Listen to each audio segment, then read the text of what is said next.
I've been in a really confusing spot to be in as a YouTuber lately. I've been thinking hard about where I want to go from here because most of the places I once would have gone to in a heartbeat are no longer places I feel I can or really should go. Just to clear things up now, no, I am not leaving YouTube. My channel will never be dead as long as I have something to say about it, and yes, there will always be a next time that I do this, that, or the other. If it's what I feel like, and I have a feeling my viewers will enjoy it. You're probably wondering where I've been lately, why my video content has been so sporadic this year. About half a year ago, I took a break from YouTube to focus on getting 2 graphic novels done, which I've just released for print on demand. There's a link to a page with all the listings in the description. I'll make a proper video about that project in full sometime, but to give you an idea of what it was like to work on these, most of that stretch was spent coloring 3 comic book pages on average every day that I could, until I'd done over 300. And I'd already drawn all those pages like last year. This was just coloring them, and even that was a nightmare. So yeah, basically all of my free time. I wanted to get it done in time to have something to show around at the convention I went to in May, a proof at least. And yeah, a few of the people I met were very supportive and excited for the impending release despite never hearing about it before that day. So that was nice. Of course, that entire time didn't leave me much room for video editing, and once I'd done that, I still had other work to do, and I was just too drained to release anything substantial on YouTube. There's more to it still. Last year, I made a 76-minute long video reviewing all 3 Metroid Prime games in one sitting.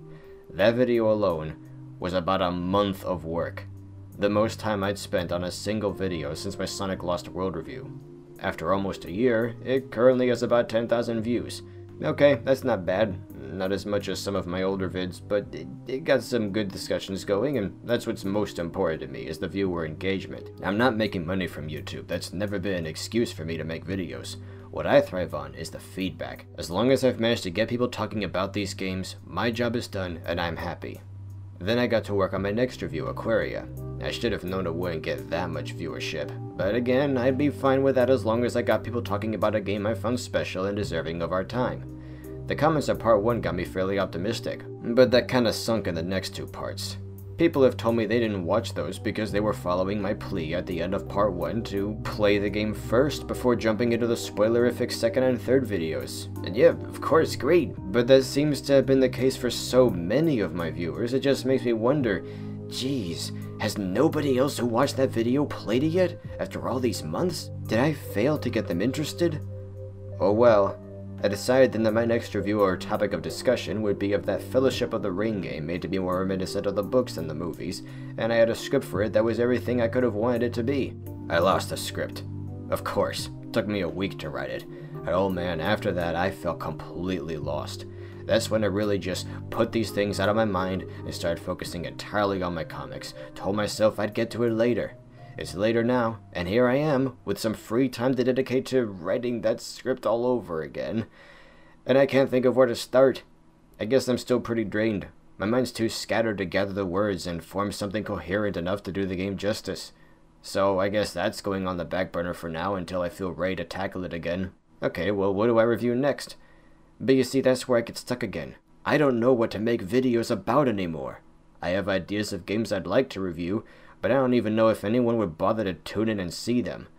The problem with my content is it's largely inconsistent. I recognize that. I don't upload that often because I'm working on things that are unrelated to YouTube most of the time, and when I do upload content, it's never the same kind of content. Back when I joined the site about a decade ago, I just uploaded whatever I thought would work, and to a degree, it did. Back then, YouTube was a smaller place with a smaller amount of content. It was easier to stand out than it is now. So I was able to build something of a meager base then by doing whatever I felt like doing on any particular day. And that subscriber count has steadily gone up over time, without me having to ask people to subscribe or anything of the sort. I was a jack-of-all-trades kind of guy, dipping each of my toes into a different pond. I did let's plays, rants, skits, reviews of games, toys, and movies, basically whatever I wanted. And that's kind of still what I'm doing. But a lot of the voices I'd grown used to seeing return have gone a little quiet lately, and I can't blame them given how quiet I've been. And I'm willing to take whatever time it does to rebuild my fan base, to get their attention again now that I'm back, but how do I do that? A lot of the content I'm used to making doesn't work anymore.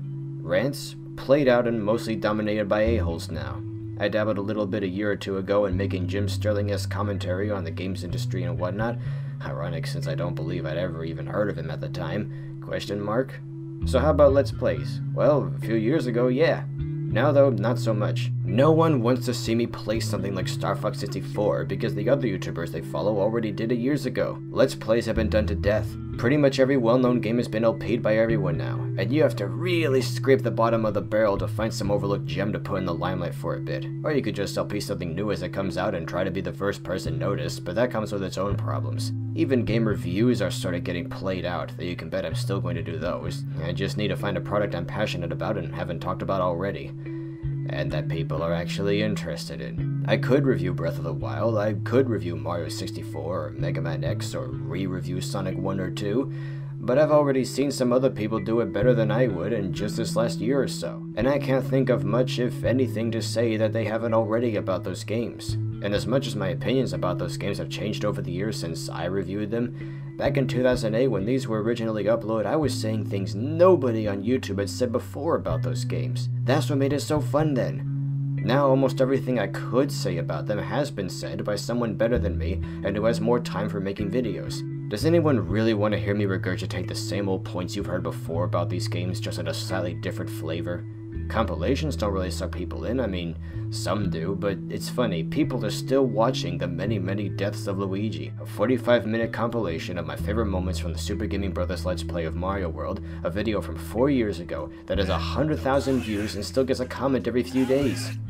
And I don't really expect the 2-hour-long compilation I made of the recent Mario 64 LP, Johnny Falls Down and Hurts Himself a Lot, to catch on quite like that did.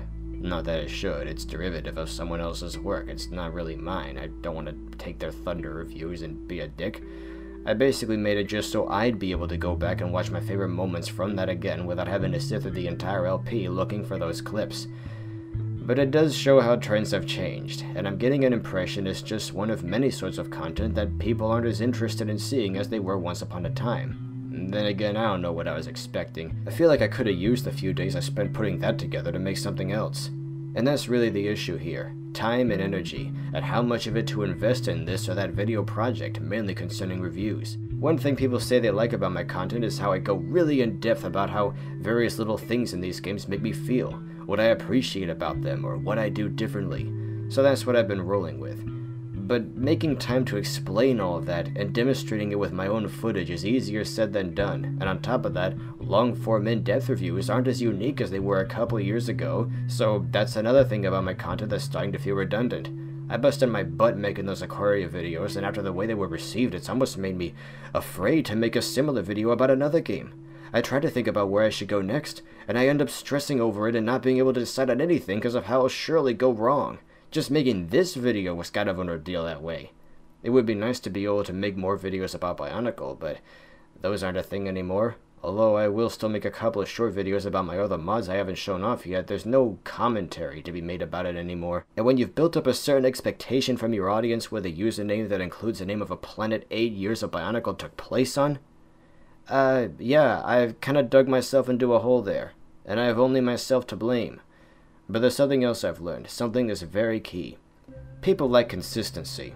If you want to be a success on YouTube, here's one thing to take to heart. Find a formula, a gimmick, and just do the same thing over and over. Find a thing, one thing that works, and stick to that thing. Don't deviate, don't experiment, don't branch out, don't try new things. Once you find your niche, you settle into it comfortably and don't ever crawl out of it again.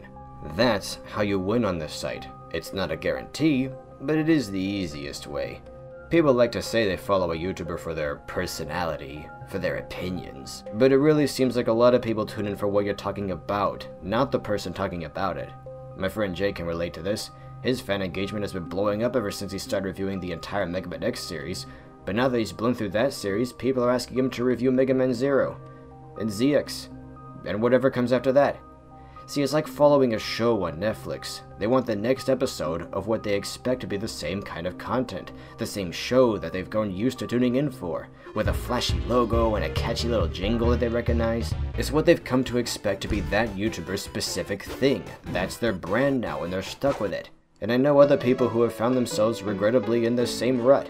It's this weird thing I've never really understood, where you might subscribe to somebody because of one particular thing they do that you really like, and that's basically it.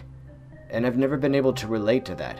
I guess I can kind of understand it if it's something only they can do a certain way that nobody else does the way they do, and that makes them unique and special. But even then, it's just going, I follow this person for A and that person for B. I don't follow person A to see B, and I don't follow B to see A. I follow A to see A and B to see B. And so on. Jay wants to make videos about other things. He doesn't want to just talk about Mega Man from now on. But a lot of people who have recently jumped aboard on his channel did it specifically for his Mega Man reviews. That's what they like. And it seems to be all at least some of them came for. And I've run myself into that same gutter. I did it a long time ago. A lot of my followers from over the years jumped aboard to hear me jabber about two things: Sonic and Bionicle. The problem is, I don't want to just make Sonic and Bionicle videos. I don't even want to make a lot of those videos, and I can only hope people will respect that. Now that Bionicle's dead and there isn't much more I can say about it that hasn't already been said, topical videos like the real reasons why G2 failed, it's basically just Sonic now. And okay, I'll definitely review Sonic Mania and Sonic Forces, maybe even do a let's play of each leading up to that, I don't know. If I'm gonna record footage of those games, I may as well get some other use out of that footage. So yeah, come August, you'll get some Sonic videos out of me. You'll get to see me spurge over Sonic Forces when that comes out. I know people really want me to make speculative videos about those games now every time some new little nugget of news comes out, but I'm just not feeling it. I do think I'll make a short video about Sonic Utopia and how fan games have changed the landscape of the Sonic fanbase over the years from how it was about a decade ago. That's something I might do soon. But to be blunt, it feels like some of the people I naively believed all this time to like me really only like me when I'm regurgitating their own thoughts about Sonic back to them. Confirmation bias. Like hearing it come from my mouth validates them. And I don't know how insulting this is going to be to people, but seeing how comparatively poorly my content that isn't related to Sonic or Bionicle or Metroid or Thomas on occasion is typically received, it feels like I may have been lying to myself the whole time I've been on this site. Or maybe it's something I've always known on some level, but I just sort of forgot along the way, pretending there were other things I was needed for. Maybe there is no good to be found in talking about games like Odalis or Slain or Tak-2 or other things you've probably never heard of that I was thinking of reviewing soon. I could make another video ranting about other M, but it would be terrible, and predictable, and redundant, and I don't want to be any of those things. Maybe I should just swallow my pride and become a Sonic channel from now on. Would people really like that? Would anyone really enjoy that content? I sure wouldn't enjoy making it, but maybe there's a few of you for whom that'd be a dream come true. In which case, I'm sorry, but I can't be that for you. Go to Tails' channel or Kobe for that. I'm just kinda spinning my wheels here, wondering where I should go next. I gotta get a handle on things, maybe rebrand myself like I was starting to when I changed my review series from Gaming Injustice to Games Done Justice, starting with Aquaria. I still can't believe I haven't reviewed any games since then, more than half a year ago, jeez. I've also got to address what's up with Sonic Exodus and this whole book project of mine that's kept me away from YouTube for so long. I just hope people are there to support me. Sorry for eating up your time, folks. I'm just really looking for some solid footing right now, and I might need a bit of help. See you soon with something of substance, hopefully. I probably should have made a happier video going, yay, here I am, I'm back everybody, and I'm here to review some games, baby, yeah. But here we are with this instead. Thanks for listening. If you want to support me when I'm not uploading videos, maybe you could give my books a look. I've worked really hard on them. You can even read some of the chapters for free on my DeviantArt if you want to get a better idea of if this series is right for you or not. Toodles.